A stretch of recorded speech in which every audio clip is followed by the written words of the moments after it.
Hello and welcome to another Crafty Snipers Airsoft videos. Now, as you may have noticed on my Facebook site, I have put down a post that was describing a new set of videos that I've wanted to do called Crafty's Thoughts. Basically what these are going to be is my personal opinions and thoughts on a chosen subject that has something to do with airsoft. So basically you, the viewers, have the chance to nominate a subject. As long as it has some kind of basis in airsoft, I will do my best to share my opinions even on that subject. Now, today's video is going to be on players that don't take their hits. I'm going to call this one Teflon Warriors, basically because these players are pretty much BB proof. Now, my personal experience with these people is, well, like I say, I've been doing airsoft now for about 3 years, and I have come across quite a few players that decide not to take their hits. I can slag these players off all day, every day, but I will not do that on this video. That's not what this video is going to be about. Basically, I'm going to share a few experiences that I've had during my days in LAC with these players, these very few players. I'm going to say that they are very few. I've very rarely come across them, but when I do, you kind of do remember them. Some people I have heard say that these people ruin the airsoft experience for that player. I don't let them ruin my experience of airsoft. My experience of airsoft will not be changed about these players. If they want to go ahead and not take their hits, fine, so be it. I will move on.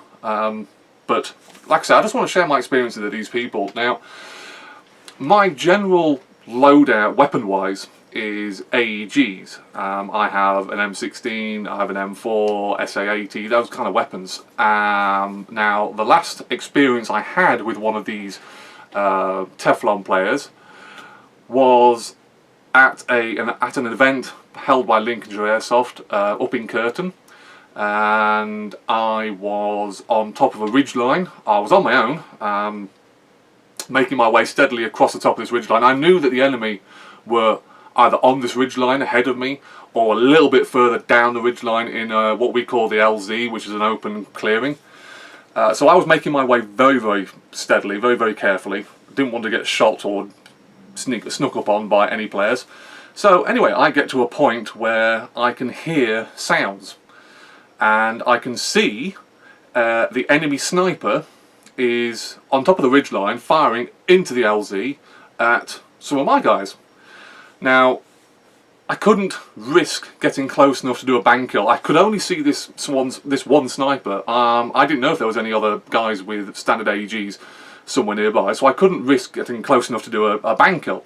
So I put my weapon on to single shot, which is quite fair for me. And I put 3 rounds, 3 very clear, distinctive rounds into his back. Now, the player in question turns round, and I'm expecting him to put up a dead flag and say, you know, thank you very much, you got me, I'm dead. And this player decided just to basically walk back down the ridgeline to where his mates was. And I'm like, why have you done that? You're dead, you stay where you are. Okay, you wait for your team, if they can, to medic you, and he's just gone straight back down to his mates. So I thought, okay, maybe he's going to, you know, want to talk to his mates. I don't know what's going through his head. Basically, I then went towards his old position, and I looked down this little track into, should I say, down the ridge, and it goes into a little hay bale bunker we have set up at the bottom there. And I'm expecting to see this sniper standing there with his yellow flag up, saying, you know, I'm dead. And basically he's carrying on playing. You know, what more can you say? I put 3 very distinctive rounds into him. The end result of it was, because I was in a position where I could look down and fire down onto this bunker position, I decided to basically clear out this bunker from the ridge, resulting in 3 or 4 enemy deaths. They did put their flags up, and eventually the sniper did put his flag up when the 4th, 5th and 6th shot hit him. And that was an experience for me from one of the Teflon players. Now, I have heard some players complaining about these players, say, ruining their airsoft experience. This will never ruin my airsoft experience. I will never stop playing because of players that don't want to take their hits. What I did was bring this up with the marshals on the day, and the marshals, as far as I know, kept an eye on these players, and you know, I carried on playing for the rest of the day, they carried on playing for the rest of the day that I know, and everyone had a good time. Now, also, I mean, like I said, I've been doing airsoft for 3 years, and I'm struggling to remember any experiences where these Teflon players have interfered in my matches. I can remember a time during last summer when I was playing as a dedicated sniper. I had my upgraded JG Bar 10 sniper, and I was working with a very good friend of mine who was my cover. He had I think it was an AK-74U. And basically I would take out the long range kills, and he would, if they get too close for me, because we have a 35-meter engagement, minimum engagement distance I should say, if they got below that, his AEG would come into play. Now basically we were playing very sneaky crafty warfare, which is my perfect style of warfare, and we snuck in behind the enemy lines. We then basically cleared this little wood and ended up just on the outskirts of the LZ again, a bit further down from where the other experience took place. And sure enough, there was an enemy player about 40-45 metres away, just coming down off the ridgeline and slowly making his way across the LZ. Now at 40-45 metres, the guy with the AG could have taken some shots, but you know, it's better for me to take that first shot. I had, like I said, have an upgraded sniper rifle. I was using .4 rounds. That is ideal range for me to take him out. So I get down on one knee, cock weapon, take aim, fire the first shot, which is the only shot in a bolt action sniper, and I cracked him right in the ribs. Now this guy was wearing a t-shirt. He wasn't wearing any kind of plate carrier or webbing or anything like that. And the BB hit very clearly, again, a very crisp smack sound in his lower back ribcage area. And all this player thought to do was turn round and lace my position with full auto fire from an AK-47. He didn't, his aim wasn't very good, to be honest with you, because he never got myself or my cover. My friend then opened fired on him. We bugged out. The other guy then ran away, basically, into some bushes and cover, and that was the end of that engagement. Again, spoke to the marshals. The marshals then kept an eye on this player, and that's as far as I know that experience went. Now, I would like to say that I will never come across any players that will do this. Unfortunately, that is what airsoft has. Airsoft, I'm trying to understand why these players do this sort of thing, and it is quite difficult because in my mind, I get hit, I'm out. If I think I've been hit, I'm out. You know, I've got, hopefully, I've got team members that are going to medic me, and if they don't medic me, I'm going to be having a little walk down to a respawn point. I use that walk to the respawn point as a chance to take on water, to relax, to, you know, get your strength back up again, because you may have been running quite a bit. Whereas some of these players who get hit, and plainly get hit, and decide not to take the shots, I'm guessing they just don't want to walk back, or, you know, I don't know what goes through their mind. Now that being said, there is occasions when you are sure, as a shooter yourself, that you have hit that enemy target. You have seen the BBs smack off this target, off this bloke, woman, whoever it is. You've shot them, dead to rights, got them. And like I said, they haven't taken the hits. Now, times like that, when that happens, you've got to think, is it intentionally not taking the hits, or is it an accident? And by accidental, I mean, was the player running? If the player's sprinting and he knows that you're sat nearby and you're full autoing this general area that he's running through, he's going to be sprinting. He's going to be quite noisy as he's running along. He's got his rifle, he's got his webbing, making all that kind of noise. You know, he's probably not going to feel the shots, especially when you've got adrenaline running through your body. Sometimes